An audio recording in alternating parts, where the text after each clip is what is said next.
एक बार बहुत पुराने जमानों में एक बड़े साम्राज्य में उस राज्य का बड़ा वजीर मर गया। जो बड़ा महामंत्री था उसकी मृत्यु हो गई। उस राज्य का नियम था कि देश भर में सबसे बुद्धिमान आदमी को खोजकर वो मंत्री बनाते थे। तो 3 महीने लग गए। सारे मुल्क में अनेक तरह की प्रतियोगिताएं हुई बुद्धिमान आदमी को खोजने के लिए। एक वाइज मैन खोजना था। फिर परीक्षाएं होते होते, चुनाव होते होते, छटनी होते होते अंत में 3 आदमी बच रहे जो पूरे देश में सर्वाधिक बुद्धिमान समझे गए। अब अंतिम फैसला होने को रह गया। इन 3 में से एक चुना जाना था। अंतिम परीक्षा का दिन आ गया। सारा देश उत्सुक था। वे तीनों लोग भी उत्सुक थे कि क्या होगा। जीवन मरण का सवाल था। वे सब मानने के लिए तैयार होकर आए थे कि कोई भी परीक्षा हो। परीक्षा का दिन आ गया। कल सुबह परीक्षा होगी।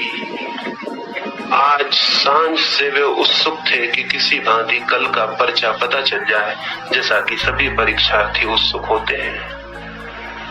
और ऐसा नहीं था कि परीक्षार्थी आज ही पर्चा चलाने के लिए उत्सुक हो गए, हमेशा से उत्सुक है।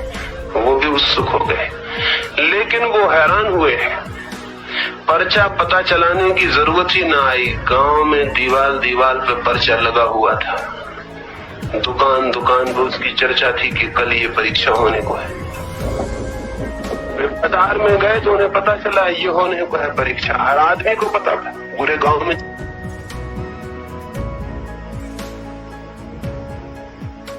उस ताले को लगाकर तीनों व्यक्तियों को कमरे के भीतर बंद कर दिया जाएगा और उनको कहा जाएगा कि जो सबसे पहले इस ताले को खोल के बाहर आता है वही वजीर है। तीनों को पता चल गया। उनमें से 2 तो फौरन भागे हुए बाजार गए, पुस्तकालयों में गए। उन्होंने किताबें खोजी, शास्त्र खोजे, तालों के संबंध में, गणित पहेलियों के संबंध में कि न मालूम क्या होगा। किताबें ले आए, रात भर पढ़ते रहे, रात भर घोंकते रहे, याद करते रहे, हिसाब लगाते रहे कि जिंदगी मरण का सवाल था, सोने का कोई सवाल भी नहीं था। लेकिन एक आदमी उनमें बड़ा अजीब था। वो सांझ से ही चादर तान के सो गया। उन 2 लोगों ने समझा इसने मालूम होता है ड्रॉप ले लिया, ये परीक्षा में बैठेगा नहीं। डर गया, घबरा गया। क्या हो गया? तैयारी नहीं कर रहा कोई। रात भर वे तो तैयारी करते रहे, वो आदमी सोता रहा। 2-4 दफे उन्होंने उसे उठाया भी तो उसने कहा आज तो मुझसे बात ही मत करो, तुम अपनी तैयारी करो, मुझे अपनी करने दो। तो बहुत हैरान हुए कि कौन सी तैयारी हो रही है। सुबह हो गई। वो आदमी तो रोज 5 बजे उठाता था, आज तो वो 7 बजे उठा। वे लोग समझे कि या तो इसका मस्तिष्क घबराहट से, शौक से कुछ गड़बड़ हो गया। उन्होंने रात भर इतनी तैयारी की, रात भर सोए नहीं एक क्षण। सब भांति से याद किया। सुबह वे इस हालत में पहुंच गए कि अगर उनसे कोई पूछता 2 और 2 कितने होते हैं तो वे नहीं बता सकते थे, क्योंकि रात भर जिनने इतनी तैयारी की हो उनका 2 और 2 का ख्याल भी भूल जाता है। मस्तिष्क बहुत बेचैन, अशांत, तनाव से भर गया था, जैसे सभी परीक्षार्थियों का हो जाता है। सब उन्हें याद होता है, लेकिन परीक्षा भवन में कुछ भी याद नहीं रह जाता। वही हालत उनकी हो गई थी। वे तीनों चले। वे 2 तो डगमगाते पैर, बेचैन, परेशान। उनके मन में तो गणित चल रहे हैं और वो एक गीत गुनगुनाता हुआ। उन दोनों को बहुत गुस्सा भी आया कि तुम ये क्या गीत गा रहे, ये कोई वक्त है गीत गाने का। उसने कहा तुम अपनी तैयारी करो, मुझे अपनी करने दो। मैं तुम्हें बाधा नहीं देता, तुम कृपा करके मुझे बाधा न दो। वे तीनों पहुंचे। अफवाह सच थी। राजा ने उन्हें एक कक्ष में बंद कर दिया। द्वार पर एक अजीब सा ताला लटका हुआ है, जिस पर गणित के चिन्ह और अंक बने हैं। और राजा ने कहा मित्रों, ये ताला है गणित की एक पहेली ऊपर बनी है, इसे तुम अगर हल कर पाओ तो ताला हल करते ही खुल जाएगा। जो आदमी हल करके बाहर निकल आएगा वो वजीर हो जाएगा, वो चुन लिया जाएगा। तो अब तुम हल करो, मैं जाता हूं। उन तीनों को छोड़ के द्वार को बंद करके वो बाहर चला गया। वे दो व्यक्ति जिन्होंने रात भर तैयारी की थी, उन्होंने जल्दी से अपने कपड़ों के भीतर हाथ डाले और छिपी हुई किताबें बाहर निकाली। कोई ये न सोचे कि आजकल के विद्यार्थी ऐसा करते हैं, पहले के विद्यार्थी भी ऐसा ही करते थे। जो भी समझदार है वो ये करेगा ही। समझदारी चालाकी ले ही आएगी। वो दो समझदार थे, एक ना समझ था, ना वो कोई किताबें लाया था ना कुछ। वो एक कोने में आंख बंद करके बैठ गया। उन्होंने अपनी किताबें खोल ली, ताले पर अंक देखे और अपना हिसाब लगाने में लग गए। बड़ा अजीब सा उलझन भरा सवाल था, जल्दी हल करना था, 1 सेकंड की फुर्सत ना थी। तो जितनी तेजी से लग गए वो हल करने में, उतनी मामला और उलझता चला गया, क्योंकि अशांत आदमी कहीं कुछ सुलझा पाता है। पहेली और बड़ी पहेली होती गई। किताबों ने और सहारा दे दिया पहेली को बड़ा करने में। किताब खोलते थे, दूसरी किताब खोलते थे, अंक देखते थे, उसके अंक उतारते थे। मन में सब काम चल रहा था। वजीर होने की जल्दी चल रही थी, कहीं कोई दूसरा न निकल जाए, ये घबराहट चल रही थी। ऐसा विक्षिप्त हालत थी, कहीं कोई पहेली हल होनी थी। वो तीसरा आदमी एक कोने में आंख बंद करके बैठ गया। उनने 1-2 बार उससे भी कहा, महानुभाव कुछ तैयारी करो, क्या कर रहे हो? उसने कहा, तुम अपनी करो, मुझे अपनी करने दो। वे तो अपने गणित सुलझाने में लग गए। वो जो आदमी चुपचाप बैठा था, मौन, वो क्या कर रहा था रात भर से? वो मौन होने की कोशिश कर रहा था, क्योंकि जिंदगी में कोई भी सवाल हल करना हो तो मौन हो जाना जरूरी है, साइलेंट हो जाना जरूरी है। क्योंकि जितना होगा चित्त शांत, उतनी सामर्थ होगी चित्त की देखने की, पहचानने की, प्रवेश की, विचार की, खोज की। तो पूरी रात से कोशिश कर रहा था कि सब बाकी शांत हो जाए, मन में कोई उलझन न रह जाए, कोई विचार न रह जाए। अब भी वो यही कर रहा था। फिर आखिर उसका मन हो गया शांत और वो उठा और दरवाजे पर गया। उसने दरवाजा धकाया। बड़ी हैरानी की बात थी, दरवाजा लगा हुआ नहीं था, अटका था। वो बाहर निकल गया। 2 व्यक्ति अपने काम में लगे थे, उन्हें पता भी नहीं चला कि एक हम में से बाहर निकल गया। वो तो राजा जब उसे भीतर लेकर आया तब उनकी आंखें खुली। उन्होंने कहा, अरे तुम बाहर कैसे पहुंचे? क्योंकि उनको तो कल्पना नहीं हो सकती थी कि ये आदमी और बाहर पहुंच सकता है। इतना कठिन सवाल और ऐसा सुस्त आदमी। राजा ने कहा, यह आदमी अद्भुत है, इसने समझदारी का पहला सबूत दे दिया। अरे पागलों, पहले ये तो देख लेना था कि ताला लगा भी है या नहीं लगा। तुम उसे खोलने की कोशिश में लग गए। पहली बात जाननी जरूरी थी। समझदारी का पहला नियम था कि जिस सवाल को हम हल करना चाहते हैं, देख तो लें वो सवाल है भी या नहीं। जो इस बात को सोचे बिना सवाल को हल करने में लग जाता है, वो क्या कभी सवाल को हल कर पाएगा?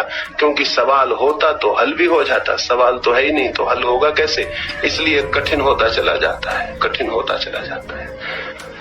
परमात्मा इसलिए सवाल बना हुआ है कि वो सवाल नहीं है, और जो सिद्धांतों शास्त्रों में खोजते हैं वो उलझते चले जाते हैं और बात कठिन होती चली जाती है।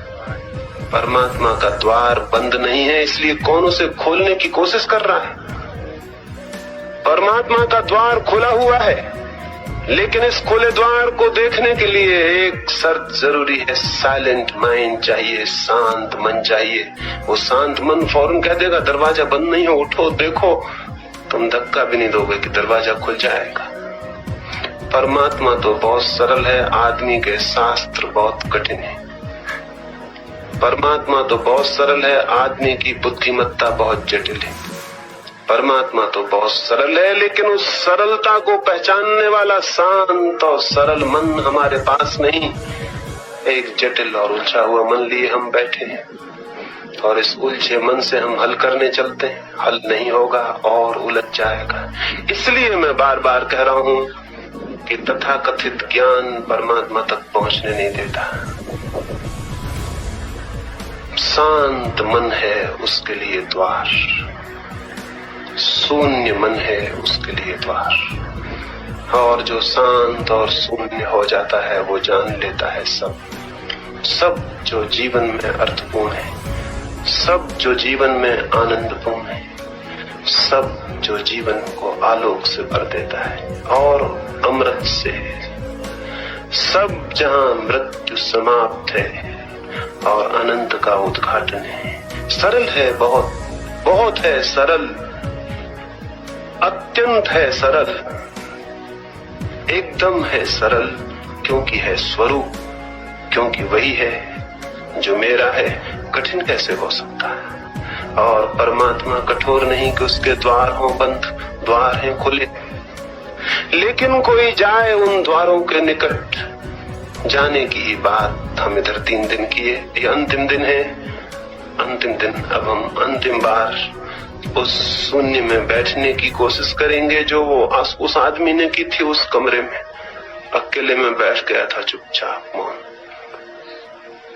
पहेली नहीं पकड़ी थी उसने हल करने को, अपने मन को पकड़ा था शांत करने को। ये 2 अलग बातें। पहेली को पकड़ने, हल करने को मन हो जाएगा अशांत, और अशांत मन कोई पहेली को सुलझा ना पाएगा। उसने पकड़ा मन को, पहेली को नहीं। उसने पकड़ा मन को कि कर लूं इसे शांत, फिर देख लूंगा पहेली को। शांत मन के सामने कोई पहेली कभी नहीं है। पूछते हैं बार बार प्रश्न, ईश्वर क्या है, कहां है, स्वर्ग क्या है, नरक क्या। पहेलियों को पकड़ रहे हैं, मन को नहीं पकड़ रहे। पूछते हैं कि पुनर्जन्म है या नहीं, पूछते हैं कर्मों का कोई संबंध है या नहीं। जमाने भर के न मालूम कहां कहां के प्रश्न पूछते हैं, पहेलियों को पकड़ते हैं, लेकिन उस मन को नहीं पकड़ते जो शांत हो जाए तो जिसके समक्ष कोई पहेली नहीं रह जाती। पहेलियों को पकड़िए, पंडित हो जाइएगा। शास्त्र पढ़िए, गुरुओं के पास जाइए, सेवा करिए उनके, वो खूब ज्ञान देंगे आपको, और उनका ज्ञान आपकी मृत्यु बन जाएगा, आपका बंधन, आपका बोझ, और आपका चित्त भूल जाएगा इस बात को जो कि बेसिक थी, जो कि आधारभूत थी। वो ये कि पहेली को पकड़ना है या मन को। मैं जमाने भर की पहेलियां सुलझाने जाऊं या इस मन को सुलझा लूं। मेरा कहना है जो मन को सुलझा लेता है उसके लिए सब पहेलियां सुलझ जाती हैं। सुलझा हुआ मन, सुलझा हुआ जगत, सुलझा हुआ मन, सुलझा हुआ जीवन। सुलझा हुआ मन तो फिर कोई बाधा नहीं रह जाती परमात्मा तक उठने में। वो सुलझा हुआ मन यात्रा कर लेता है। उस आदमी की तरह थोड़ी देर हम भी एक कोने में चुप होकर बैठेंगे। ताले के संबंध में बिल्कुल मत सोचना, सोचना ही मत। और मत सोचना ये कि गीता क्या कहती उस ताले को खोलने के बाबत, हो कुरान क्या कहता हो, महावीर क्या कहते हो, बुद्ध क्या कहते। कृपा करो इनको छोड़ दो, ताले को छोड़ दो, उसके साथ इन सब के दिए उत्तर भी छोड़ दो, क्योंकि जो ताले को खोजता है वो इनके उत्तर खोजता है। खोजो उस मन को जो भीतर है, करो उसे शांत होने दो, उसे मौन हो जाने दो, उसे शून्य, और फिर देखो तो फिर दिखाई पड़ेगा कि सिवाय परमात्मा के और कुछ भी नहीं है। इतनी ही बात। और चूंकि अंतिम दिन है और इधर 3 दिनों में न मालूम क्या क्या बातें मैंने आपसे कही, तो विदा के इस क्षण में जरूरी है कि 2-3 बातें आखिर में और आपसे कह दूं। एक तो मैंने ऐसी बहुत सी बातें कही जिससे आपके मन को चोट पहुंची होगी, लेकिन मैं क्षमा नहीं मांगूंगा, क्योंकि मैंने जान के ही वो चोट पहुंचाई है, कोई अनजाने में नहीं। दुख तो इतना ही रह जाता है कि चोट थोड़ी ही पहुंचा पाता हूं, पूरी नहीं पहुंचा पाता, क्योंकि शब्द बहुत आदमी के कमजोर हैं और तलवार नहीं बन सकते। लेकिन अगर बन जाएं और आपके हृदय को टुकड़े टुकड़े कर दें तो शायद आपकी जिंदगी में कुछ हो जाए, क्योंकि जड़ता हो गई है घनी, सो गए हैं गहरे। अब तो कोई बहुत क्रूरता से और कठोरता से न हिलाए तो हिलना भी संभव नहीं है। तो कोई बहुत जोर से तूफान आ जाए, कोई आंधी और भूकंप आ जाए और सब हिल जाए, तो शायद हमारी नींद टूटे, और हो सकता है न भी टूटे, क्योंकि कोई बहुत ही गहरे सोने वाले हों तो शायद भूकंप में भी सोए रहे। इधर 3 दिन मैंने बहुत सी चोटें पहुंचाई जान के। दुख रहेगा तो उन लोगों का जिनको चोट न पहुंची हो, तो उनसे क्षमा मांगता हूं कि अगली बार आऊंगा तो और जोर से पहुंचाने की कोशिश करूंगा। लेकिन जिनको पहुंच गई हो उनका धन्यवाद करता हूं, उनका स्वागत करता हूं।